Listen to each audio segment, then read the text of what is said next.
Okay, we're here in the basement and we have the telescope on the deck outside, so I had to raise it up a little bit to get it high enough to get this comet, which is going to be going beyond the trees pretty soon. But I wanted to show you a live shot.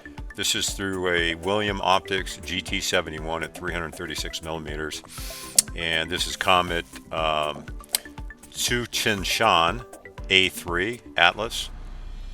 It's on the western horizon right now. It's October 18th, 2024.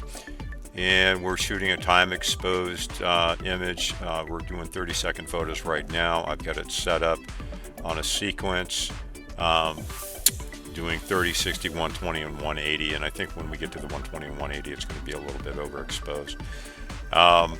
The interesting part about this is there's a galaxy in the tail, and so in order to frame it, I actually brought up Galaxy NGC 6080, I think, which is right in the tail, and that set up the coordinates. And then when I went to the PH2 guiding software, it zoomed right into the middle of the tail, and then all I had to do was rotate the camera, and it gave me a perfect field of view through the 336 millimeter scope.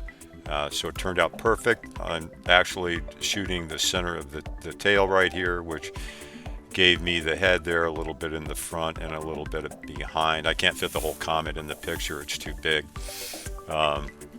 Anyway, you can see the stars. I've got it pretty well focused, manually focused on the telescope, but this is not bad for a first set. And we can zoom in a little bit. You can see my star HFR is pretty good. Stars are pinpoint, and I'm actually tracking the comet, not the stars, which is interesting. And I'm still not getting any trails on the stars, so that's pretty good. At 30 seconds, I think when we go up to 60, we might see that change a little bit, but I should have enough. I've got 20 coming in at 30 seconds, 20 times 30, so that's 600 seconds total, so that's plenty of time to get a good image. Plenty of signal and color. And by the way, I am shooting with a color camera. It's not showing up here color. It's just because of the way that the computer, this is just a preview basically of the image. I don't know what these look like. Well, look at, there's a color image, so you can see the color. Will zoom back out. Oh, we had an airplane go across the screen there. That's pretty wild. Anyway, turnout's good so far. I think pretty soon we'll check the, we're on number 12 out of 20, then we'll jump to the 60 seconds and see how that looks. I think it's probably going to get blown out when I go to 60, so I might just refresh the 20 or the 30-second exposures and just let that run and get plenty of those, and then I'll go ahead and cover up the scope and get some darks and bias frames so that we can stack it in deep sky stacker. And that's it. Just want to show you real quick. Pretty cool. So again, Comet Tsuchinshan A3 Atlas, or commonly known as Comet A3, shooting through a William Optics GT71 at 336 millimeters. And by the way, it's got a flattener reducer on there, 0.8.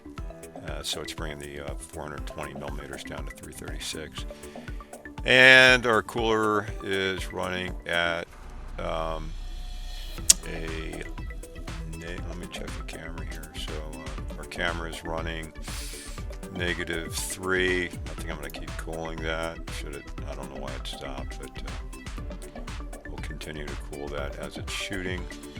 Get it down to 15. We'll get some cleaner shots before this thing hits the trees. Okay, I've got the image up. This is the final image, and we're in Lightroom right now. So I processed the image in Photoshop and then came into Lightroom and did a little bit of touch-up. Anyway, I've got a little bit of slight overexposure, but you know, that's the way it is in the sky. So I left that in there. There's some other photos here I've taken behind the house. You can see up here, there's the comet over the top of the roof. These were taken with a Nikon Z8 camera on a Star Adventure Pro tracking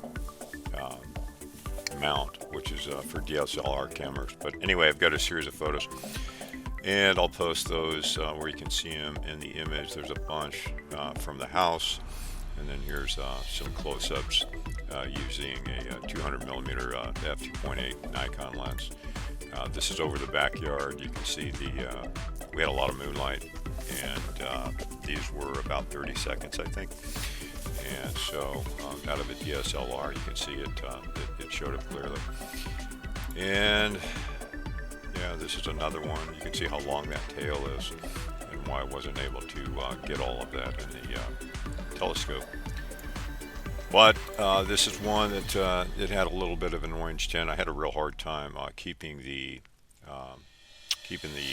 brightness of the comet tail there, and at the same time reducing the overexposure in the background. So I just left it alone. Pretty much came up with this, and I think I'll call that the final image. I might work it a little bit more. I use some star diffraction software as well. But there you go. That's the final image. I hope you like that. Thanks for watching.